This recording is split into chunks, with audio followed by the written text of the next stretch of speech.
So we are going to start our talk on drug-resistant TB, MDR, XDR, TDR. Next slide.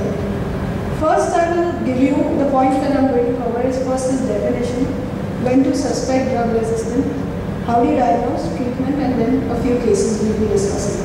Next slide.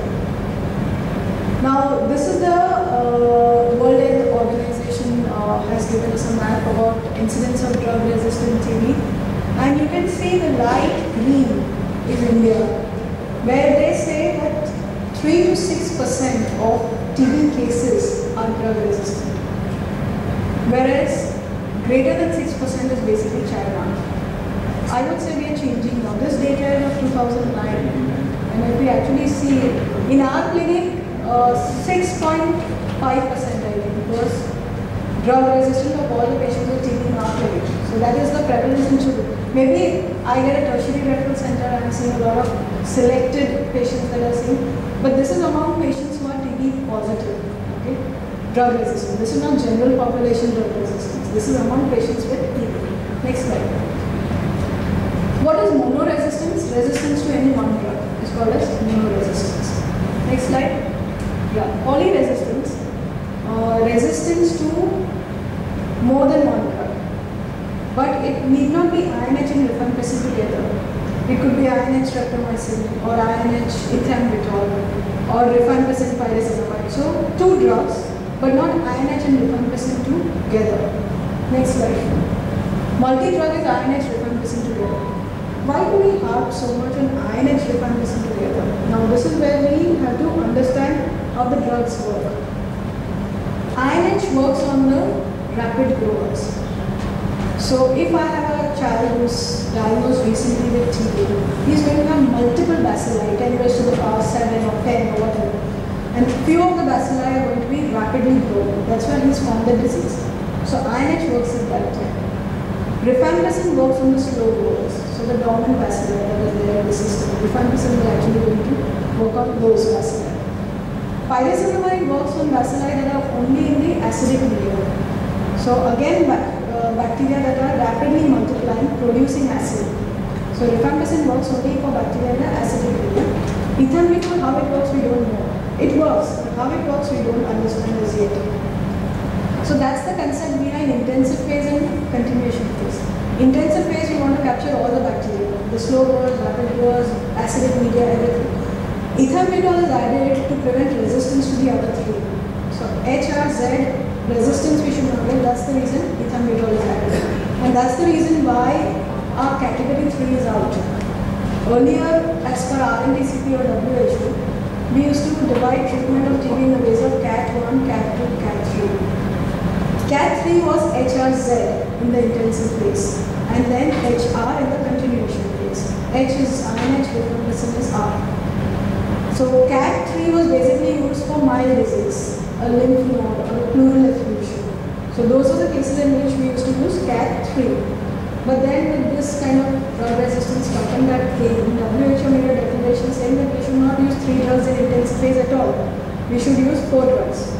So CAT 3 is out. Now we have only CAT 1 and CAT 2. CAT 1 is 4 drugs for 2 months and then 2 drugs for the next 4 months.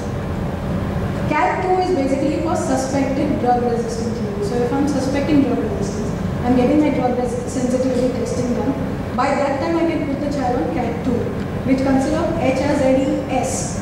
So streptomycin is added for the first 2 months. So I have an INH, rifampicin, ethambutol, pyrazinamide, streptomycin for 2 months. Then by that time, I should have actually got the drug sensitivity report. If I don't get it, then I complete the CAT 2 by getting HRZE for additional 1 month and then HRE for the next 5 months. So total 8 months of therapy. So that was CAT 2. Now every child with TB, every adult with TB will go on CAT 1, 4 drugs intensive phase, 2 drugs in the continuation phase. Continuation phase backbone is HNR. Pyrazinamide is not going to work because there is no acidic media. So my continuation phase is going to be HR. Okay, so it's going to be, and in that HR, what is going to actually work is my rifampicin. Rifampicin is the one which is going to work on the slow growers. INH is added to prevent resistance to rifampicin. So that's my backbone of a continuation phase. If my backbone is not there, I don't know how to treat this TB. So that becomes very severe form of TB, multi-drug resistant TB. So multi-drug resistant TB is resistance to INH. Next slide. XDR. Now this was something which was redefined. So we had patients who had MDR TB, so we used to put them on second line drugs. Now these second line drugs were fluoroquinolones, aminoglycosides, and some drugs that you had used in the past, like ethionamide, PAS, all those. Okay. Now we had XDR TB. That means INH rifampicin resistance plus resistance to fluoroquinolone plus resistance to aminoglycosides. So nothing working actually. So I've got very few drugs that would be actually working. So this is XDR TB. Next slide. Now, we used to see a lot of patients where we used to see resistance to a lot of drugs, like HNR definitely, but not a complete XDR. So either we would see aminoglycoside resistance along with it, or we would see quinolone resistance along with it. So we didn't know what to call these patients. So we used to call them partial XDR.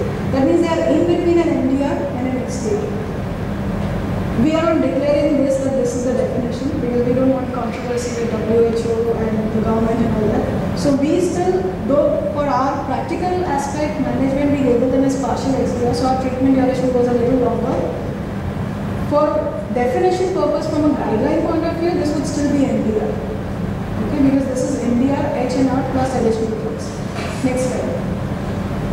Then this report from Hinduja Hospital came in December 2011, and they said that we have found TDR, totally drug resistant tuberculosis. And they said this was the first report was actually reported in Iran. On the basis of this report, WHO declared that they had seen, Hinduja reported that they had seen TDR cases in Mumbai. Next slide. So how did Iran define TDR? They said we define TDR as MDR strains that are resistant to all second-line drugs that were tested in the laboratory, which included aminoglycosides, cyclic polypeptides, that's your cycloserine, fluoroquinolones, thienamides, that's your prothionamide, ethionamide. So these were the drugs that they had tested. So INH rifampicin, quinolones, aminoglycosides, cycloserine, ethionamide, prothionamide. So this is what they labeled as totally drug-resistant TB. Next slide. And on the basis of that definition given by Iran, Hinduja Hospital reported 4 patients with drug-resistant TB, totally drug-resistant TB in India. And this was the paper that created the havoc, which created a havoc saying that how could you label somebody as non-responsive? This is XXDR. So the government says this is XXDR, not TDR. So they found resistance to INH, rifampicin, ethambutol, pyrazinamide, streptomycin. Second line, ofloxacin, moxifloxacin, kanamycin, amikacin, capreomycin, aminoglycosides out, PAS, ethionamide. So the drugs that they could test, everything was resistant. Next slide. And then it was all there in the paper. This is what I downloaded from the net. This was in Times, which says, is this TDR or is this XXDR? The controversy went on to naming what it is rather than controlling what the disease was throwing at us. Next slide. And then WHO said that published immediately in January 2012 questions about drug-resistant TB. Next slide. And it says we did not recognize the term TDR. The issue was not about recognition of the term. The issue was about this kind of resistance that was there. Next slide. So why was WHO not ready to recognize it? They said that the drug resistance testing that we are doing is not standardized for second-line drugs. It's standardized for the first-line drugs. So even if I show a resistance to a second-line drug, that drug may actually be working. That is what they used to say. And that's the reason they said don't use the term TDR. Next slide. So let's not get into the controversy of naming TDR, XXDR, whatever. Let's say that there is very high incidence of drug resistance and increasing drug resistance in Mumbai. So in Mumbai we are saying Mumbai is a migrant population. So if in the migrant population we are saying definitely it's quite at home. So when you suspect drug resistant TB, you can do lots of tests and say, no, this is just not TB. Okay, so this is our scenario. create a havoc and say, oh, this is this, this is this, this is this. And then finally say, no, it's just malnutrition, or it's just iron deficiency. Next slide. So when you suspect drug resistance, either you have a contact who has features like drug resistance, or the child himself has certain features that are like drug resistance. Next slide. So in the contact, if the contact definitely proven drug resistance, then obviously the child is going to suspect drug resistance. If that adult continues to remain sputum positive for 3 months after starting acute, then you consider that the child may be harboring similar drug. If that contact has been treated for TB in the past, so obviously maybe now this TB is drug resistant or he's a defaulter. So if these are the scenarios that you see in a contact, suspect that kind of drug resistant TB in the child. Next slide. In a child, if he's in contact with such a patient, not responding to your therapy at all, fever persists, cough persists, no appetite is not bad. First thing that you must find out is weight. Weight is increasing. Second thing, keep on asking, is his appetite better? Is the appetite better? The moment the appetite comes back, you are relieved. Okay, the appetite is come back. And then he has a bout of recurrence. You had a lymph node which regressed and then suddenly came up again. Okay, suspected as a recurrence. But that could be a paradoxical reaction also, which I'll be coming to later. Okay, so this is the time when you will suspect in a child. Next slide. Now, why has this drug resistance come up suddenly? The emergence is not sudden. Monoresistance was diagnosed right from the time we diagnosed streptomycin in the 1970s. So whenever we used to use actually single drug therapy, resistance came into the picture. Subsequently, we started using combination therapy. But then we started using combination therapy with wrong doses. INH we were using at 5 mg per kg. Now we have pharmacokinetic data which says that no, the drug level reached in the blood is less. So we need to go on to 10. So INH now has become 10 mg per kg. Pyrazinamide we were using at 25 mg per kg. Again, pharmacokinetic data now tells us that pyrazinamide should be used at 30 to 35 mg per kg. So we were using wrong drugs. Then we were using substandard drugs, and that's a problem, really a problem, that substandard drugs. Some of them in a program where the drug which is being given free is suddenly not available. Patients are not able to go outside and buy, so they stop the treatment in between. 6 months therapy is not a joke. A lot of people just don't want to take it. If I'm giving dots, I can't expect a daily wager to go to the dot center every alternate day, lose his daily allowance and then take the drug. So those were lots of other factors that has caused us drug resistance. Next slide. How do I identify drug resistance? It's only by doing a drug susceptibility testing. I showed you how we do a drug susceptibility testing. Either you do a culture and test for individual drugs, or I do a PCR and look for the mutation analysis. Next slide. Once I have identified drug resistance testing, the treatment is going to be individualized therapy for a patient. Patient needs counseling. Just like you counsel an HIV positive patient, similar counseling will be required here, because here you have to ensure 100% adherence. You will have to ensure injectables may go on for 6 to 8 months, sometimes even a year. Okay, so that kind of adherence will be required. Cost is an issue. Cost of therapy is an issue. So adherence is something that should be ensured before you start. Principle behind a therapy is that you should have at least 4 drugs that are working while you are giving this therapy. An injectable should be given for at least 6 months or at least 4 months after the negative culture report. Now in adults you can keep on doing repeated cultures and see whether the culture has become negative. In children it's not possible to do repeated cultures. So you may arbitrarily give it for 6 months or 12 months accordingly. MDR TB treatment minimum 18 months after culture becomes negative. XDR TB treatment minimum 24 months. Okay, so that's how long. And when we are treating XDR, the injectables go on for a year. So I have a lot of patients who come back and say this, the GP is telling us that this injection has gone on for 3 months and this is too long to take. So remember, your injectables will go on much longer. And you have to be very careful in giving these drugs, because these drugs have a lot of side effects. I had one child who was referred to me as a case of spinal TB, proven drug MDR TB. who had happened to receive clindamycin and kanamycin together. The doctor had given both the injectables together for 6 months. This child, when he was referred to me, was completely deaf. He had lost the hearing in both ears. So this is the problem. I mean, if you don't monitor these patients, they can come out of one problem and land up with another problem. Next slide. So we have to make sure that we keep it cost effective. Okay, not fill pockets, but keep it very cost effective. Next slide. Next slide. Now, how do we decide what drugs we are going to use? Now, first line drugs: INH, rifamycin, pyrazinamide, ethambutol, streptomycin. Whatever is working from the first line, put it onto the therapy. Next slide. Group 2. Group 2 are my injectables: kanamycin, amikacin, capreomycin.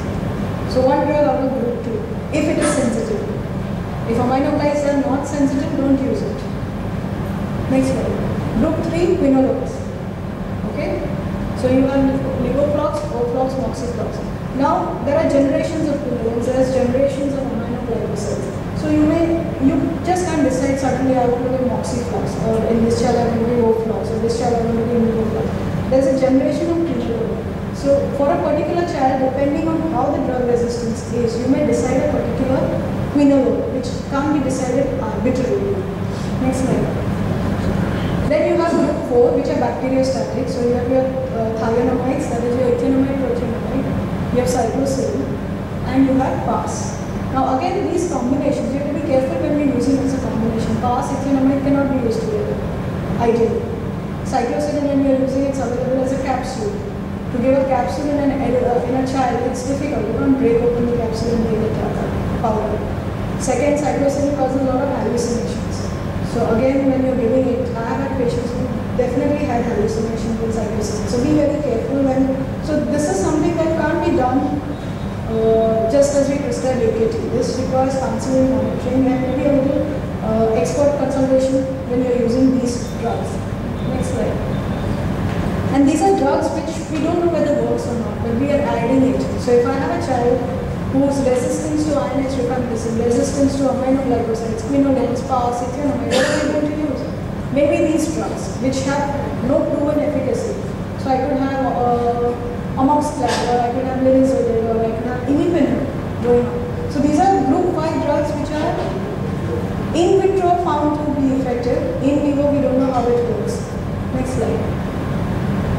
Now, problems. I told you duration of therapy, I told you what kind of drugs that we're using. I have not told you how we individualize, which drug we are going to use when. Because that will depend on individual patient to patient. I cannot tell you this is the treatment of individual. This is individualized. There is no guideline to say this is what you're supposed to use for every patient. There is a government program which uses a particular format for every patient. May not work, because if you want a 100% pure individualized. Problems with this pill burden. This is more than 20 tablets a day. Okay, so this is the kind of pill burden that you are going to see. Next slide. Adherence. How am I going to ensure injectables going every day? Very difficult. Cycloserine causing hallucinations that still doesn't continue. Very difficult. Ethionamide causes a lot of vomiting. So you have to adjust the timings. Take this drug at this time and take this drug at this time. So adjust it that way. Next slide. Cost. How much do you think must be the cost for this therapy per month? Approximately. 10,000. At least 5,000 to 6,000 a month. And this is something that I'm going to tell them take it for 2 years or maybe 2.5 years. So cost. Cost is a major issue. Next slide. And side effects. Tremendous side effects. I'll show you a few cases where there are side effects of these drugs. So you really need to monitor these patients very, very seriously. You need a good lab backup, which I'm told is a problem here. But that's the scenario that you have to face. I have patients from Gujarat who keep on following up because they have the same problem of lab backup problem, all that. So when we see patients of MDR in Gujarat, I get them back to Mumbai, make sure a BAL gets done, send them back to their referring pediatrician. Make sure the therapy, so they come back to me maybe every 2 months or 3 months, and their pediatrician continues the therapy there. And now some of them have almost finished 50% 24 months of therapy and are completely recovered. Okay, so it's not a thing that where drug resistance is going to be a problem here. You can still manage it. Wherever you are in the remotest part of the country, you could still manage it. Okay, so this is something that is going to come here now. And you have to be prepared for this. Next slide. What's the final outcome of these patients? Next slide. Now, if I go as per definition, I have to have a cure. Cure means culture negative. I can't do that in children. Okay, I could do it in an adult, get the sputum every time and give that cure. So I would only say in a child, next slide, treatment completed. That means he's finished 18 months of therapy or 24 months of therapy. His symptoms have improved, his x-rays have improved, his radiological parameters have improved, his height, weight has gained. I would say treatment completed. Okay, so I may not say cure, but I would say treatment completed. And I actually follow these children for a year after their treatment is over to make sure there is no relapse. Next slide. Treatment failure, if the culture again becomes positive or the final 3 cultures, one is positive, then we call it as treatment failure. Next slide. So again, our experience now, that the data that I'm going to show you is only till 2010. After that, there have been 2 more years. So we got more and more patients with drug-resistant TB after that. Right now, I think I have around 75 to 80 children with drug-resistant TB. Next slide. 34 children out of 500. Till then, we had 500 children in the clinic. 34. And the most surprising part is, you would think that I see patients in Wadia, that's the poor socio-economic status and that's where TB is. No, I have at least 20 in my private clinic who have similar MDR TB, good economic, social background and still getting MDR TB.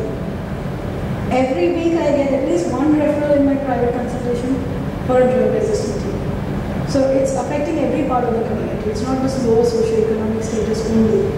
Next slide. And you can see every age group is affected. Less than 5 years, more than 5 years, more than 10 years, every age is affected. Next slide. Both males and females equally are affected. What is important is most of them have received treatment for TB in the past. Okay, almost 59%, so almost 60% of the patients have been treated for TB in the last 2 years. HIV co-infection, very few. So you don't think MDR TB or XDR means HIV. Very few HIV. And the other thing, 50% had a contact. So that's where they're getting their drug resistance from. Either a treatment in the past or a contact. Next slide. Types of drug resistance, MDR. What we have labeled as partial XDR as per your guideline would be MDR plus additional drugs. XDR TB, at that time we had only 4 patients with XDR TB. So a spectrum of, what is important is monoresistance, polyresistance, hardly any. What is coming is MDR, XDR, that's the kind of resistance. Next slide. Where did we get the samples from? Maximum from the pulmonary. But you could see a lot of them from abdominal TB nodes. Disseminated, quite a few had nodes. TB, and we actually got it from CSF also in a few patients. Next slide. And the kind of resistance, 100% INH resistance. So if I have a rifampicin resistance, I can always assume that this patient has INH resistance. Okay, so that's the protocol in our program, national program, which they want to take it over, is do a mutation analysis for rifampicin. And if a mutation analysis in 12 hours tells me rifampicin is resistance, I can assume that that patient is resistant to INH. So I can pick up MDR TB at a lower cost in a much faster time. So that's a program point of view. But in a clinic point of view, you may want to test for every drug. Because if you can see 100% INH, rifampicin, streptomycin, this is common. What is important is quinolones. Quinolones are getting resistance. And why quinolones? We have to use quinolones in children. Quinolones are the drug of choice for pneumonias in adults. Okay? Just as we use amoxicillin, for them quinolone is the drug of choice. Quinolones are used by our tabela owners, our cooperative milk societies, in the fodder of food to prevent infections in animals. In that milk we are ingesting, which is having quinolones in that. Okay? So that's another reason of getting quinolone resistance. The third thing is we have started using quinolones for non-specific uses. We've started using quinolones for diarrhea. We've started using quinolones for typhoid. So we are causing resistance in other bugs which is jumping to the other bug. Okay, so that's the cause of quinolone resistance. We're surprised with that animal comment. Yes, but that is the truth of our society right now. The food that we are eating is all adulterated with chemicals and antibiotics. Next slide. So this is a classical case of a 6-year-old. She has fever and cough for 2 months. She's received treatment for TB 1 year back. Her grandmother is on rods for TB. The grandmother takes her medicines very irregularly. On examination, this patient is malnourished. She has decreased air entry on the left side with crepitations. Next slide. On an X-ray, she has a collapse with her cavities. Classical setting of a drug-resistant TB. Contact, irregular treatment. She's been treated for TB in the past, and she has a fibrocavitary TB. Next slide. Her culture grows MTB. This is the classical pattern that we were seeing 2 years back. Now, if you ask me how the prediction of this thing would be, I would add ethionamide also. Okay, now we are seeing a lot of ethionamide resistance. So HRSE plus ofloxacin. Next slide. So this child was treated with amikacin, pyrazinamide, PAS, moxiflox and ethionamide. Next slide. She had clinical improvement but she developed hearing loss. We've been monitoring all our patients for hearing loss, so we make sure that they don't become completely deaf at the end of therapy. So they have losses in higher frequency range, not in the regular hearing range. So she has hearing loss in a higher frequency range, and they develop hypothyroid while they are on therapy, but then again, once they are off therapy, they become normal. So these are the problems that we see commonly in these patients. So one has to balance the side effects versus the good effects that we are going to see with this drug. Next slide. She's a 9-year-old girl. She was diagnosed to have multiple tuberculomas. She was started on HRZS. Okay. Now, when you have TBM, obviously you are going to add streptomycin instead of ethambutol with steroids.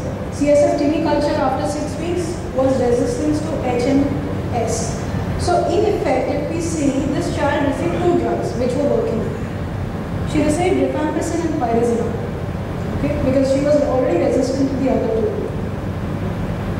Now, the person who was seeing this patient said, okay, now 6 weeks are over or 2 months are over, I need to shift the patient to in continuation phase. So, that doctor changed the patient to RNE. Okay, what happened is this patient had actually never received intensive phase. This child was always on 2 drugs that were working. So RNE was shifted. 14 days later, this child has worsened. She has vomiting. MRI shows basal insulins. So again, scenario when you're treating drug-resistant TB, be very careful. What has happened is this child was on RNE during her intensive phase with steroids. Most likely, she's become resistant to RNE also. Okay, and that's the reason why RNE didn't work when after 14 days she was already back. So this child has gone from polyresistance to an MDR. And we may have to treat her like an MDR in spite of a report showing us polyresistance. Because that report was 2 months back, culture. Next slide. 2.5-month-old boy, born in May 2010, fever and breathlessness for a month, contact with an adult with TB. Chest X-ray showed an obstructive emphysema on the left side. Would this be a foreign body? Obstructive emphysema. 2.5 months old, little less likely. So an obstructive emphysema, that means there's something obstructive. Either it's in the bronchus or it's outside the bronchus, compressing the bronchus. Next slide. So this is where we did a CT. And CT showed large nodes compressing the bronchus and causing the obstructive emphysema. This child's gastric lavage did show AFP on the smear, so we sent that gastric lavage for culture. Next slide. He was started on HRZE with the steroids. 6 weeks later, his resistance to HRZES and quinolone. So he's an MDR-TB. For our management purpose point of view, we use it as partial SDR. He was started on amikacin, ethionamide, PAS, linezolid and cyclosin. Next slide. After 2 months of starting second line, his weight had increased by 1 kg. We regularly do the eye checkup in these patients, and his eyes showed papilledema and a tubercle. So we did a neurological examination which showed wrist reflexes. We didn't have any focal neurological deficit as yet. We did a CT which showed multiple tuberculomas. Okay, so this child was doing clinically well. Suddenly develops a tubercle in the eye, tuberculomas in the brain. Next slide. Is this worsening of his drug-resistant TB? Paradoxical. Yeah, so now we come to an entity known as paradoxical reactions. Next slide.